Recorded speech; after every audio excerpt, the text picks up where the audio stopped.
Tuan Azli bin Yusof Shalab. Terima kasih Yang di-Pertua. Soalan saya nombor 7. Sila Menteri. Tuan Yang di-Pertua, untuk maklumat ahli yang berhormat, Kementerian Belia dan Sukan sentiasa memberikan perhatian kepada golongan belia terutama di kawasan luar bandar untuk terus mengamalkan gaya hidup sihat dan aktif di samping dapat mengenal pasti bakat yang berpotensi dalam bidang sukan. Bagi tujuan ini, Kementerian telah mengambil langkah penting dengan memberikan nafas baru kepada program rakan muda dengan hasrat memperhebat gaya hidup positif dalam kalangan anak muda di Malaysia serta menyelahkan elemen pembentukan karakter belia di negara ini. Dalam lapangan sukan pula, KBS telah melaksanakan program dikenali sebagai Inspire I Talent dan Inspire I Train yang bertujuan menyelahkan potensi dan bakat baru dalam kalangan anak muda OKU di negara ini dan turut merangkumi belia-belia OKU luar bandar. Program ini dilaksanakan di seluruh negara dengan sasaran penyertaan seramai 450 orang dan melibatkan kos sebanyak RM165,000. Kementerian turut memberikan fokus kepada pembangunan sukan melibatkan belia di luar bandar melalui penganjuran program seperti Aktif at Sukan Luar Bandar. Program serampang dua mata ini bermatlamat untuk meningkatkan kesedaran mengenai gaya hidup sihat serta berkeupayaan mencungkil bakat baru. Program ini melibatkan penganjuran pertandingan seperti futsal, bola jaring, bola sepak, bola tampar dan sukan-sukan rakyat. Bagi tahun ini, program Aktif at Sukan Luar Bandar menyasarkan banyak 3,000 penyertaan melibatkan penganjuran di Sabah, Kelantan, Kedah, Perak, Sarawak dan Negeri Sembilan dengan kos keseluruhan RM120,000. Bagi soalan yang kedua, selaras dengan hasrat gagasan Malaysia Madani yang telah diperkenalkan oleh kerajaan, KBS juga telah memberikan nafas baru pada pelaksanaan pelbagai program utama melibatkan belia di negara ini dengan tujuan untuk memberikan pendedahan mengenai gagasan ini supaya mereka dapat menjiwai dasar baru kerajaan perpaduan. Semua inisiatif terkini yang dilaksanakan ini amat dekat dengan 6 nilai teras gagasan Malaysia Madani: kemampanan, kesejahteraan, daya cipta, hormat, keyakinan dan ihsan. Untuk makluman ahli yang berhormat, satu fokus penting Kementerian terhadap aspek pembangunan belia pada tahun ini ialah memberikan inisiatif rakan muda demi memastikan anak muda di negara ini mengisi masa dengan aktiviti bermanfaat serta mengamalkan gaya hidup positif. Bagi tujuan ini, Kementerian memperkenalkan 10 gaya hidup baru rakan muda seperti berikut: rakan aktif, rakan bumi, rakan demokrasi, rakan digital, rakan ekspresi, rakan litar, rakan mahir, rakan muzik, rakan niaga dan rakan prihatin. Selain itu,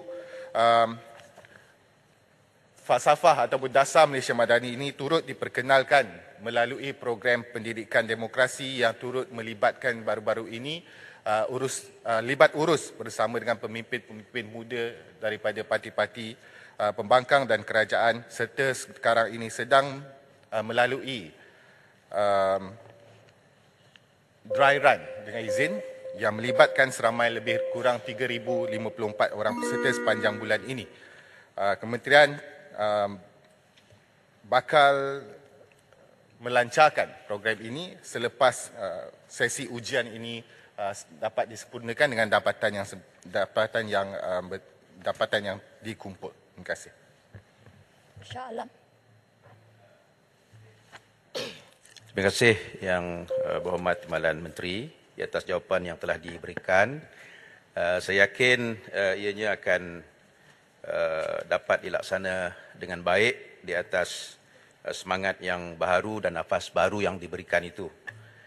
Cuma saya ingin menarik perhatian Yang berhormat Timbalan Menteri berkenaan dengan kajian terkini skor indeks belia Malaysia berkaitan politik, kenegaraan dan demokrasi yang telah pun menurun daripada tahun 2022 berbanding dengan tahun 2021. Pada tahun 2022, indeks ataupun skor indeks belia Malaysia adalah 58.4%, iaitu menurun daripada 60.31% pada tahun 2021. Jadi tadi Yang berhormat Menteri sebutkan tentang nafas baru ataupun kurikulum dan silibus baru yang diperkenalkan sesuai dengan gagasan Madani. Terima kasih dan tahniah di atas usaha tersebut.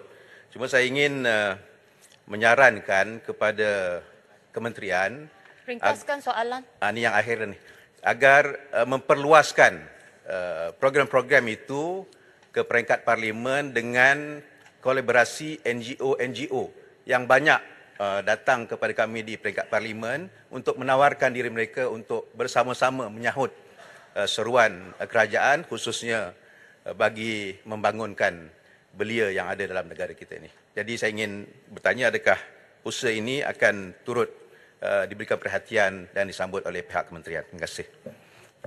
Terima kasih Yang Berhormat.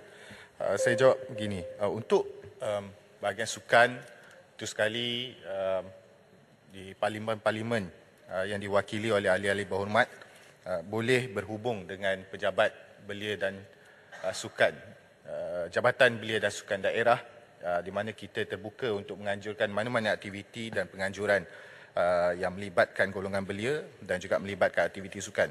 Manakala bagi isu pendidikan demokrasi seperti yang dibangkitkan soal memperkenalkan gagasan Malaysia Madani, kita sekarang ini masih berada dalam proses untuk memastikan program yang bakal dilaksanakan secara sepenuhnya tidak lama lagi ini dapat dilaksanakan dengan adil dan juga dapat dilaksanakan yang berkesan. Pembangunan modul tersebut mengambil masa supaya ianya dilihat tidak sekadar untuk menjadi alatan atau alat doktrinisasi kerajaan, sebaliknya bagi memastikan golongan belia dapat menghayati prinsip-prinsip dan juga dasar-dasar yang diperkenalkan melalui Malaysia Madani dan juga prinsip-prinsip demokrasi yang diamalkan dalam negara berlandaskan pada ideologi kebangsaan iaitu rukun negara.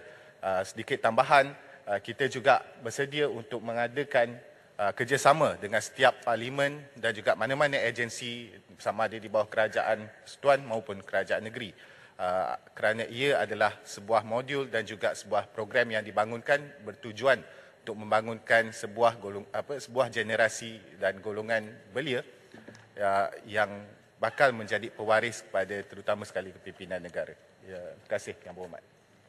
Yang Berhormat Kanga. Terima kasih